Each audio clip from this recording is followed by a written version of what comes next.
大家好，刚刚把事情忙完，看我们的小杜在房间里面，我把事情做完了，回来4个多月了哈，然后呢，马上要临近春节了，从以前的一个人，现在回归家庭以后变成了一家人，跟小杜有时候呢。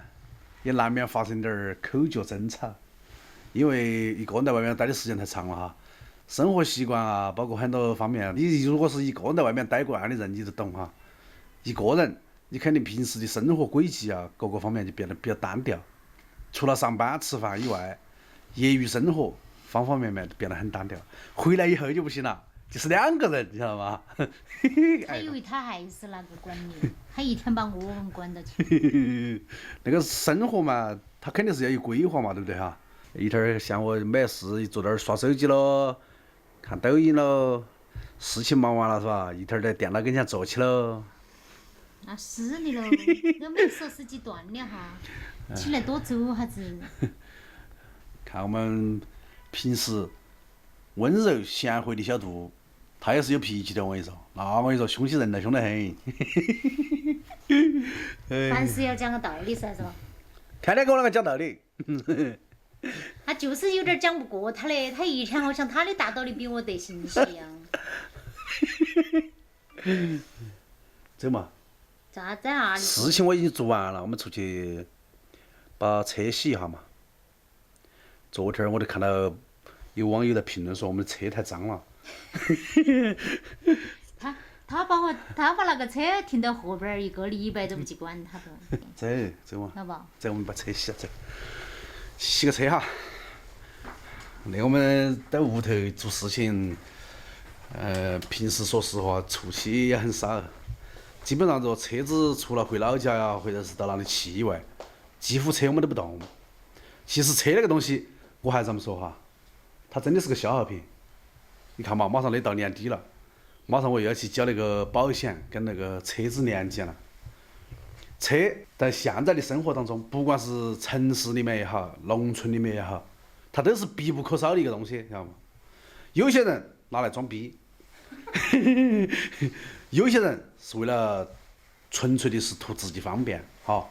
当然，每个家庭的情况不同，它的用途也就不同，是吧？对于我来说，它就是一个回家的利器，因为它随时可以让我回家很方便。拉近就说我跟家里面的距离。啊，走，现在出去洗个车。本来我们小区是有那个停车位的哈，有地下停车库，因为我们没买，太贵了。还记得那会儿刚开始房子修好的时候，一个车位要卖13万，我的车都值不到那么多钱。所以说我们就停在那个河边儿，那个河边儿因为那个商家都没有把那个店儿开起来哈，就变成了我们的停车场。就省了停车的费用。可以看看那一条停满了车。那一排的商铺都没开门，现在的生意也不好做哈。你看哈，我们那个车有多脏。那一条啊，这个成了停车场了。阿妹更娇羞，看那沉水流，流过小桥头，风吹歌声。啊，带在心里头。要。韩哥那河考起安逸哈。那安逸得很哟，上身不得了，我跟你说，你考前面整个胸膛、腿都很热乎。我在那儿坐起都不想走了。那你在这儿坐等嘛。那夜的雨也没能留住你。你不要在哪里都抒情嘛。对不起。你看，像在那个之前那个乡头哈，有很多用那个煤块来烤火，就是煤啊，煤块来烤火啊，那个一氧化碳中毒啊，非常非常多。说天冷了，大家这个取暖问题哈，尤其是像我们南方，我们经常在屋里煮饭的时候，也很多朋友来问，哎，你们那个穿那么多衣服来烧饭，身上好多油烟味啊，啷个？我们那边真的没得暖气，房间里面比室外还冷，知道不嘛？那种滋味真不好受。说穿衣服煮饭是很正常的，我跟你说。因为就算是开空调，也是开卧室，不可能开那个厨房里面。客厅里面的空调，你像我们家客厅空调，买过来就是放它的，拿来撑场面，撑场面的，要不以前都要撑场面，啊，拿个一天天把空调开起来，开起好浪费电。好了吗？好了吗？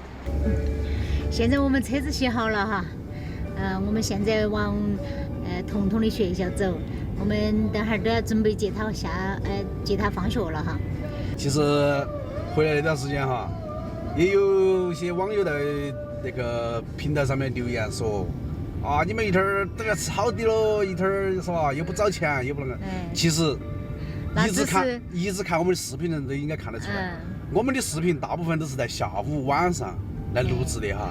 那只是我们生活的一部分，只能说我们的剪辑比较有很大的灵活空间哈。然后就是说呢，像我们那种现在那种工作呢，比较灵活性很大，但是就说，当然，它里面也有一定的风险性。啥子风险性呢？就是说不稳定啊，不像说以前都说有班儿上班儿那种。其实上班儿你天天那个上班工作。你如果说不是正式编制的话，其实它也不稳定，是吧？现在已经没有所谓的铁饭。哦呀，我的天！啥子？我刚刚才洗了车，你喷水。哎，喷点水也没有关系啊。有没有搞错？今天最近这几天都是阴天，已经都喷在你车上了，你激动也没用。水流过小桥，哎，话没说完哈。但是总的说来呀，胖哥回家对我们的家庭带来还是很大的改变，也有对于我来说，也给我减轻了很大的负担哈。啊，不管是在那个监管小孩方面呢，还是说工作方面哈，他都可以帮到我，是不是？今天因为我们的事情完成的比较早哈。所以说还剩了点时间，我们就出来走一走、逛一逛。其实，在我们的小县城生活，你要说生活压力很大呢，也算大；你要说生活压力不大呢，也不大。为啥子我那个说呢？你要说生活压力大，你如果说车子、房子、收入等等种种方面，你要跟别个比的话，就说要一个攀比哈，一个比较，那你的压力就很大。他啷个说？你如果说不跟人家比较哈，就过自己平平淡淡的小生活。他其实压力也不算很大，是吧？只是说呢，现在目前来说，你像生活啊各方面的压力并不是很大，压力大的那一方面呢，大的是在小孩子的教育方面。对。现在的补课啊，是吧？那样的啥子绘画补习班啦，其他的补习班啊，多得不得了，种种的补习。反正啷个说啊，品类非常繁多。你像我们二妹，才几岁。他都要去参加个画画补习班儿，还有跳舞，还有也就是舞蹈班。其实那些东西，它只是小孩子的一个爱好，是吧？至于他的爱好能不能将来成为他的事业，都说不清楚，是吧？所以说，好多东西啊，我们还是应该顺其自然。因为很多东西，你如果是一味强求，你就会得到不一样的结果。可能往往很多事情顺其自然。他反而有意想不到的结果，是吧？希望看到那条视频的人啊，尤其是步入中年的，希望大家忙碌的工作之余啊，多一些时间来陪陪家人，能给他们带来就说家庭的温暖。还是那句话，老家有房，父母健在，全家身体健康，就是最大的福气啊！其他的东西都是身外之物。那我们就分享到这个地方，我们下期再见，拜拜，拜拜。